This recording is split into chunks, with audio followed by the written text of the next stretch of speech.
My favorite client is the person who has struggled like crazy to lose weight, is hopeless, just feels like, I give up, this is normal for me, I guess I'm just destined to be overweight. They're actually trying everything to lose weight, they're just following the wrong set of rules.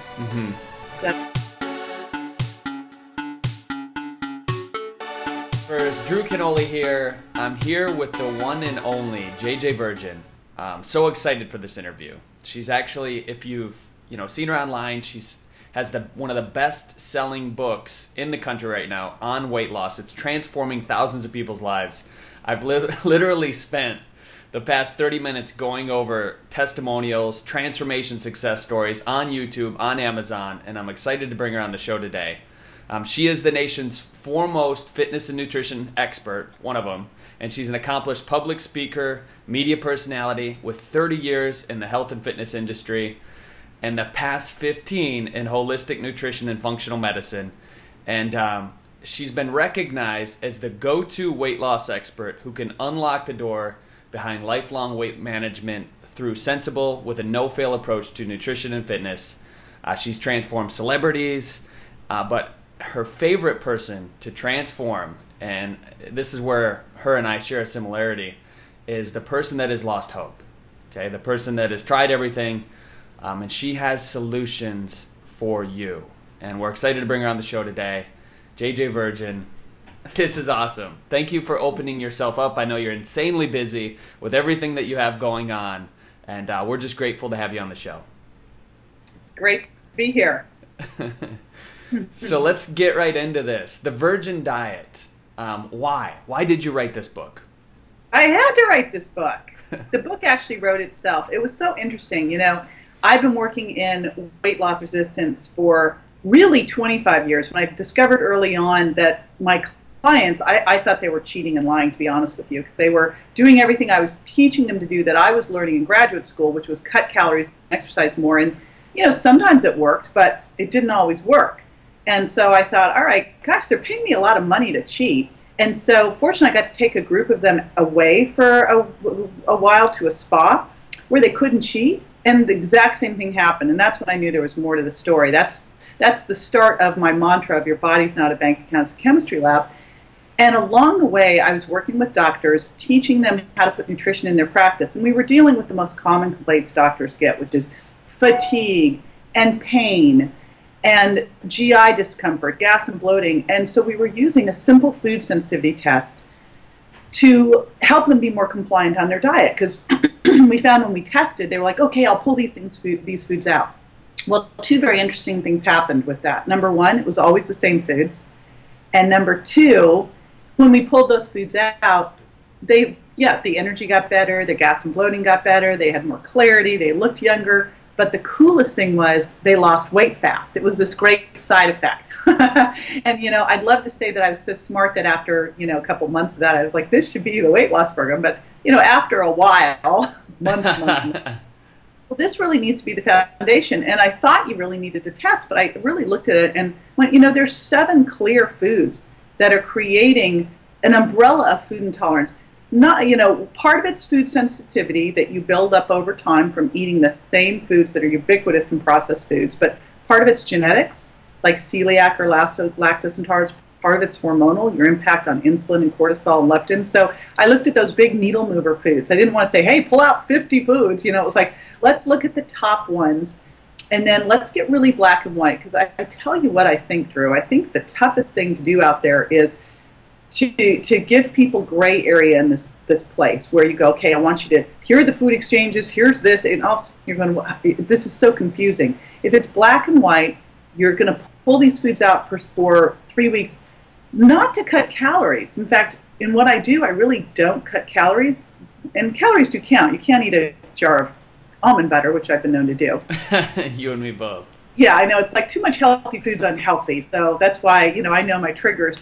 But where they come from counts so much more, and we got to look at food as information. And when you do that, when you do this program, and as you saw with these testimonials, it's insane what happens quickly. I just was looking on my Facebook page today, and someone said, okay, it's been 2 days, 3.8 pounds, and I'm like, wow, the subtitle of the book is Drop 7 Foods, Lose 7 Pounds, Just 7 Days. And it was because, I mean, that sounds like this crazy bold marketing statement. I was like, that's so good when they came up with it. But the bottom line is the average person was losing 5 to 7 pounds, but some people were losing 12. And some people only 2. Like if someone came in and said, you know, of the 7 foods, I'm only eating X, they may not have as big of a result the first week.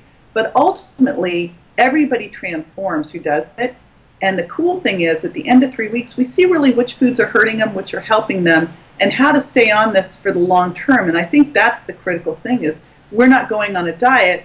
We're going on like a detective journey to see which foods work for you so that we can really personalize, make a diet that fits you, not a one-size-fits-all diet, following rules of science rather than these crazy rules of the food manufacturers. You know, this food guide pyramid, oh my gosh. And, or now I think it's My Plate. Yeah, right, both of them. Oh my gosh, blow that all up. That really works for you and works for you for the long haul. Yeah. Milk is still on it. Well, you know, whenever you consider potato to be a vegetable, if you've got potato and ketchup in there that could be considered, like, first of all, if you put fruits and vegetables in the same category, people will live on bananas and think they're doing great. Oh, man. So you could have the food guide My Plate and eat bananas and potatoes and be satisfying all those requirements. So we have a problem. And we have those, what are they, the 80-10-10ers who just eat bananas all day, and they're like, I'm healthy, you know? Have you heard of those people? Tons of them. Oh, no. The 80-10-10 diet. All fruit. That's all they eat is like fruit. 80% of it. Are they fruitarians? Yeah, pretty much. These things just kill me. It's like, yeah. Come on, that's so obvious. 1 to 2 pieces of fruit a day. Pick the low and medium sugar ones. Bananas are candy. Yeah, exactly. Right? Banana candy. It's banana candy. So is pineapple, grapes, watermelon. It's like all the ones people love. Yeah, those are candy. That's the way I look at them, too. Juice? Juice is the devil. Yeah, like fruit juice, right? Fruit juice. Hey, because, come on, like, whenever it says, oh, but I'm having a green drink, and then you find out there's apples and carrots and beets in there, and I'm like, no, you're not. You're, you know. Yeah. That's why, like, when we do juice, it's primarily vegetables. That's like, what it's got to be, and then you're good. Yeah. But, you know, it's the same thing with salad. I was just in Pittsburgh, and you can't make this stuff up. It's so incredible. There was a salad on the room service menu, the Pittsburgh salad, and do you know what was on the Pittsburgh salad? Pear. Fries. French fries. French fries were on the salad? French were on the salad.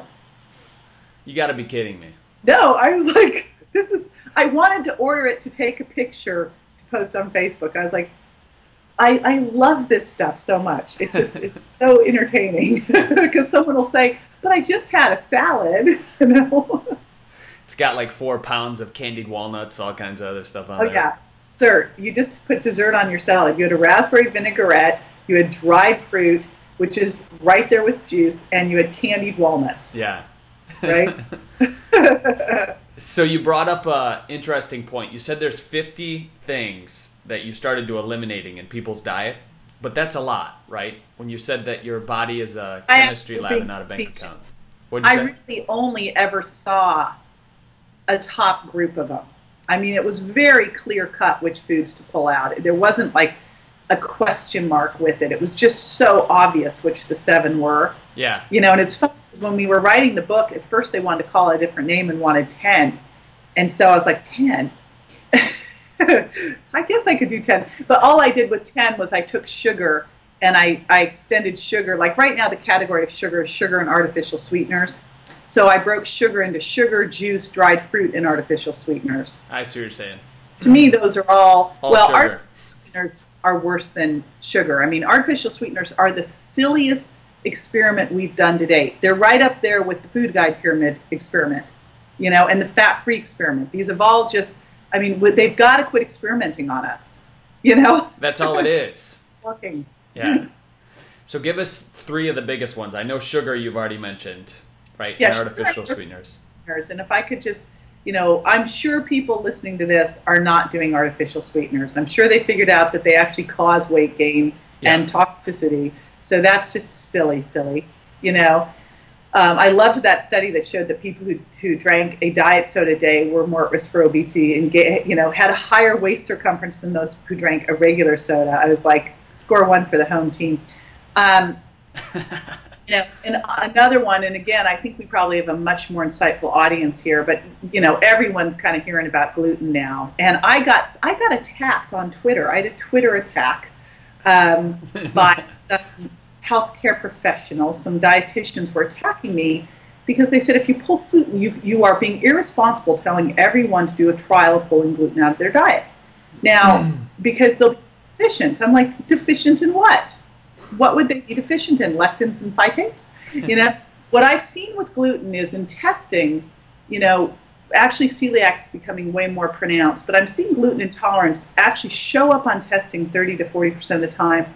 But I'll tell you, I think that's a very low number because I think we don't really even have all the ways to test for something. But when I pull gluten out of someone's diet, 90% of the time they notice a significant difference. 90% of the time. So this is one that I really believe everyone should try. And I know with me, I don't eat gluten at all anymore, but I'm not hyper vigilant because I know if I eat it, it's not like I'm going to the emergency room. I don't have celiac. It's not killing me. Yeah.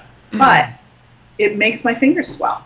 So I can totally tell if something snuck in, because they hide gluten everywhere. And the other one is dairy. And, the three top things you hear about dairy, you hear dairy is great for weight loss. Of course, we know those studies were done by one guy funded by the Milk Advisory Board.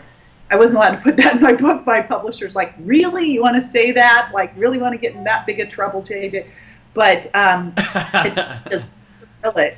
I'll trust Walter Willett over someone funded by the Dairy Council. Oh. He found that the kids who drank 3 glasses of skim milk a day, as opposed to who drank full fat or less milk, had a higher risk for obesity.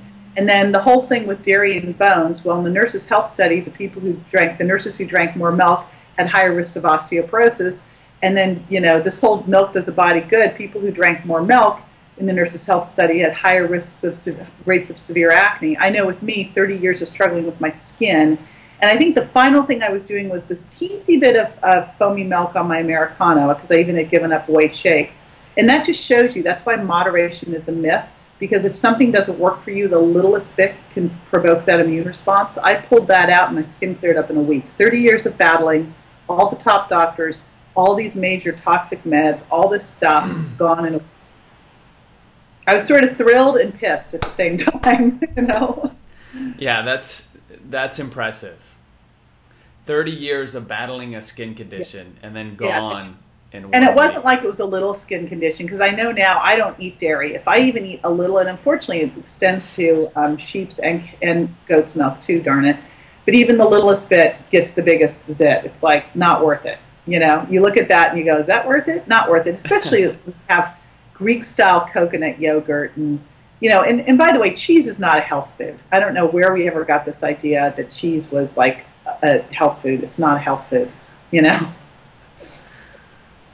It's unbelievable where we get a lot of this information. So yeah, we have to crack it back, don't we? Yeah. But for most people, cheese is their crack. Honestly, It is one of the most addictive foods. When I'm talking about the 7 foods, and people are like, I just named the top 3 most addictive: sugar, dairy, and gluten. Those are the ones that have such drug-like effects on the body. And people are like, oh my gosh, and I'm like, gosh, don't you want to break free of that? Like, if we were saying the same thing about your heroin, you'd want to fix the problem. And what do most kids eat every single morning? Yeah, first of all, they're having dessert for breakfast, because cereal with milk or a muffin, or my nickname growing up was Poppy because I ate so many Pop-Tarts. Honestly, growing up, I had Pop-Tarts, Cocoa Puffs, or Captain Crunch for breakfast. Captain Crunch. Oh, man, that was my downfall. But Crunch Berries. No Crunch Berries in my Captain Crunch. Unadulterated Captain Crunch. Love it. Peanut butter Captain Crunch. See, no, I liked the total. You like just the original. I'm purist with my Captain Crunch. Yeah. All right, so we talked about the 3 foods and eliminating those.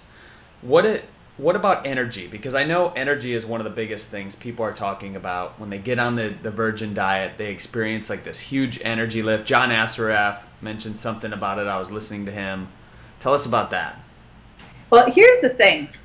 I want to give everybody a heads up. The first 3 days may be a little touch and go, you know? And we've had interactive forums. In the first 3 days, and honestly, this is actually the greatest thing. The first thing I have you do is look at your symptoms. And I want to connect the dots between what someone's eating, how they're feeling, and what they weigh. Because we so often don't. And that's what this diet really is doing. And so what I found with people is the more of this they're doing, and they've kind of adjusted to this low energy, needing food to perk them up because they're a sugar burner, not a fat burner. You know, headaches, gas, and bloating. The more of those you have, and the more of these foods you're eating, the better it is in terms of seeing shifts. But the first 3 days, as you're pulling these very addictive foods out that your body has become hooked to and brought antibodies and hormone responses to, you may go, wow, especially if you're eating a lot of sugar. My energy's starting to drop, I'm craving these things, and I think that is the most fantastic thing ever. Because I know at the end of, and it can be a day, it can be 2 days, 3 days, 4 days, all of a sudden you go, I have this steady, sustained energy. I can go 4 to 6 hours without eating. You know, where this idea came that we have to eat every 2 to 3 hours, you know, I'm convinced it came from the Snacking Council, which there is one, if you can believe it, because they actually sent me an email to have me, or a letter. They sent me an invitation to join the Snacking Council. I go, have you paid attention to me? Because I'm the Stop Snacking gal. You know, if your body can access stored fat for fuel, you're going to have nice, steady, sustained energy. You should not have to eat every 2 to 3 hours. If you have to eat every 2 to 3 hours, you did a big boo-boo. Something is totally wrong. And that's what people start to say. They go, I'm not hungry, because now they're satiated because they're eating good quality fats and clean, lean protein and loads of fiber. And their energy is just steady. They're not relying on some bump of these, you know, toxic foods. And again, some of these foods may work really well for you, you know, but a lot of times it's those foods you're eating every day trying to be healthy because it's what we're being told that are hurting you, that are hazardous to your health. And so energy is, you know, when I look at the biggest reasons people love this, and for a lot of people, they come in for weight loss, but they stay because their energy is so much better, their skin clears up, they look younger, their joint pain goes away, their gas and I mean, who wants to be gassy and bloated? Come on. You know, that goes away. They can think clearly. Those are the major benefits that I see and I read about all the time. What's your proudest moment of all this? My proudest moment, you know, the reason that I do this, I want to help 1 million people this next year lose the weight and get their hope back. What's really devastating to me is people who've been trying so hard but just following the wrong set of rules and they've given up. And that just breaks my heart, honestly, because I look at them and they're just following the wrong set of rules. They have misinformation. So when I see someone who's tried everything, it hasn't worked, they've basically given up and it transforms them, that's what keeps me going on this. And I'll tell you, we had one gal who was a milliner. She made hats for a living. She had such bad joint pain in her fingers. She goes to the doctor says, well, you make hats, what do you expect? You have to give that up. And I thought, that is just so upsetting, you know? But she came to us for weight loss. Her joint pain in her fingers went away for in a week. She's back to her career. Those are my proudest moments. My other one was a gal who was sitting in an audience of a talk I did, 100 pounds plus overweight, trying desperately to lose weight because with soy. She's my soy. We pulled out soy. We added in clean, lean protein. We actually did not shift her calories. She's over 100 pounds down. We just launched her story on a national show. We launched her story on Rachel Ray, and she stood up in her skinny jeans. And those types of things, I'm like, I got to get this out there more. I got to get, and that's why I wrote the book. You know, people were coming to me, and I got to a point where I really couldn't take people on anymore. I had to charge so much. I was charging like $5 grand for an individual program. Then I started doing more online. I was like, how do I get this out there massively? And that was the whole point behind this. You know, honestly, I want to change the world. And I know, you know, I do a lot of TV, but I can't say a lot of this on TV. I have to be very careful about what I say because the advertisers are the very companies that are producing the foods that I'm telling people to pull out. It's a problem. So is the internet the way to go? Like when it comes to saying a lot of this stuff? Well, online is awesome. I love online. And then I've got a PBS special, Drop 7 Foods, Feel Better Fast. That's been fantastic. PBS is awesome because you can say things you can't say on regular TV because it's not advertiser driven. And then I sneak things in, like I just did some, I did the show for Rachel Ray. We just had to say, hey, these are foods you're trialing. They may or may not work for you. We're not saying that dairy's bad, So, that's how we're doing it. But let's face it, it's not, I had an ABC primetime pilot that never went. Why? Because I was standing up, holding up an Oreo cookie and saying, see this cookie? This is a drug, and it's your drug of choice. And they're like, you can't say that. No, it's true. So that's always been a challenge, is how do you get this message out? And so I kind of, I have to stay true to my brand on TV. I'm doing some stuff with Food Network. I do a lot of news shows, but, you got to walk that fine line, because otherwise they will ban you. You'll be out of there.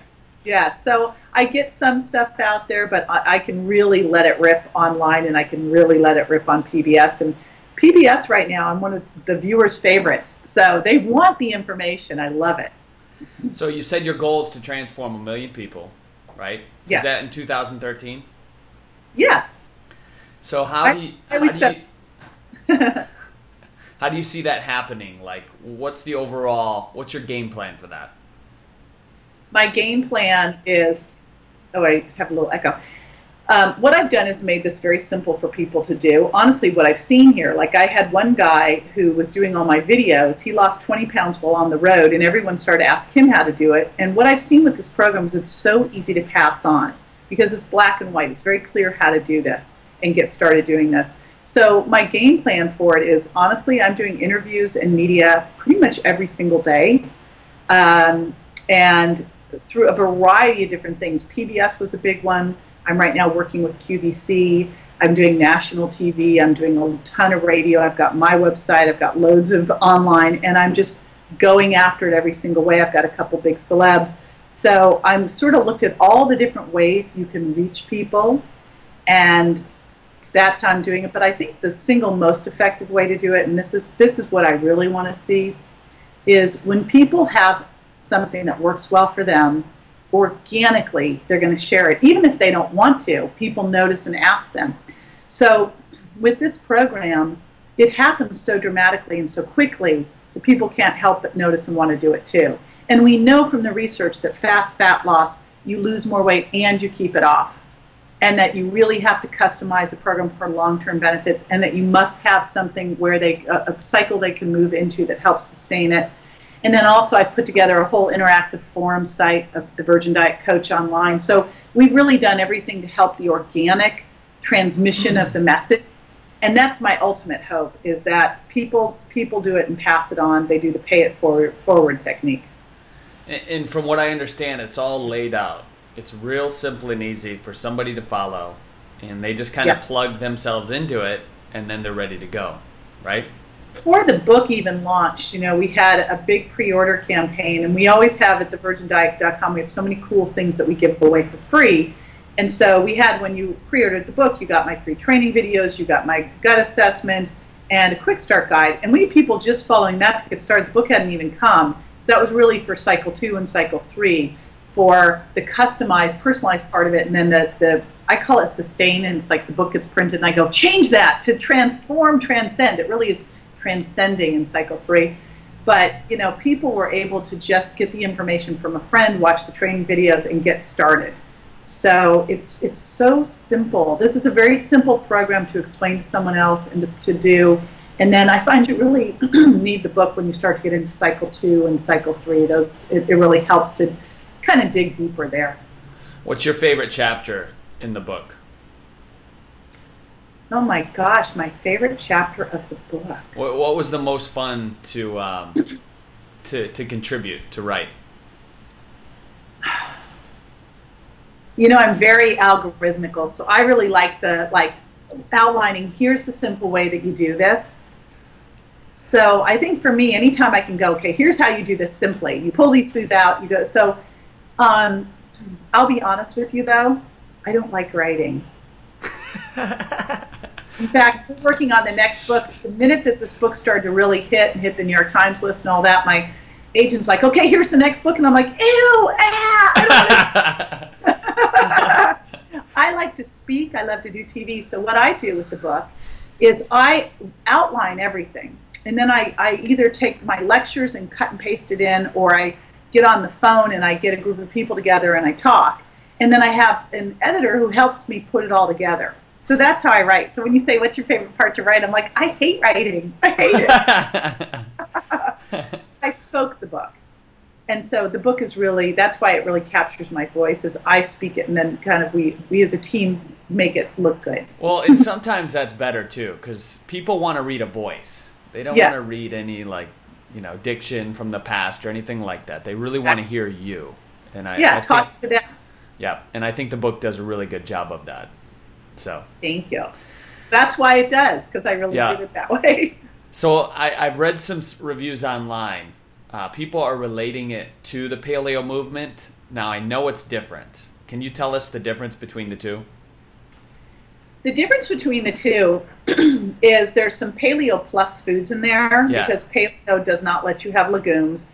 And also, I love paleo. I mean, that was one of the first things I started studying. I had the good fortune to be in a lecture with Dr. Lauren Cordain with like 10 people. Can you imagine? Oh my goodness. Hanging out with Lauren. I was like, oh my gosh. But we don't live in paleo times. We've got a very stressful, toxic world. And so, you know, there's things that I think we need to shift from paleo.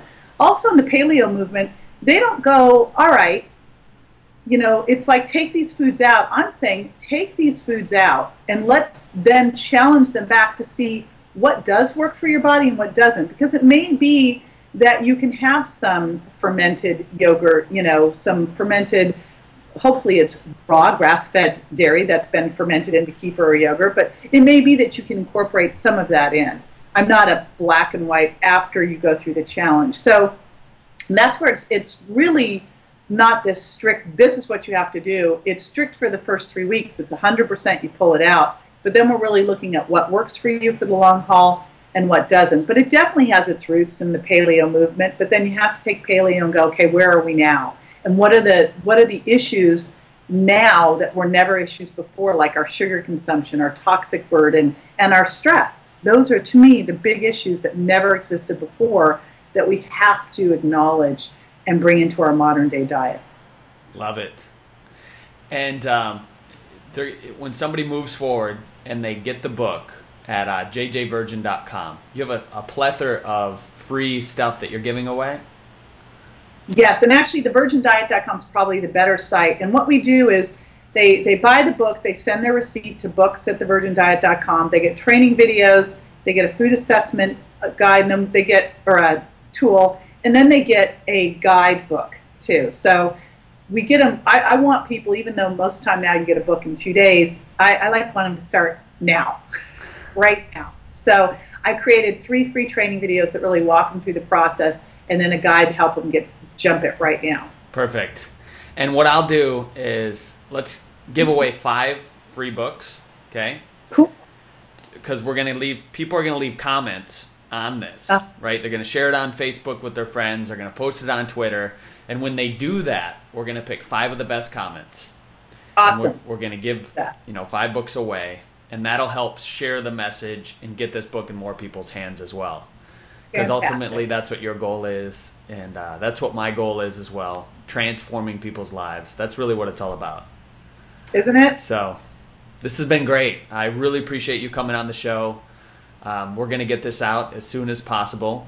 And you have a really busy next couple of weeks doing all these TV segments and everything. You know, it's kind of one of those things where you look and you go, okay, well, this month it'll be fine. And, you know, PBS pledge drives, you do them every couple months. And all these, I speak at the major medical conferences. And I just kind of went, you know what? I keep thinking, well, in this month it'll be fine, and I'll get a massage. I actually got a massage at the airport yesterday. I go, I guess this is where I'm going. And I'm just going to be busy. But, you know, when you're on a mission, I'm not working. I'm on a mission. This is so fun. I'm so excited. It's like I read my Facebook testimonials, and I'm like, this is the greatest. I am living my dream, and it's so exciting.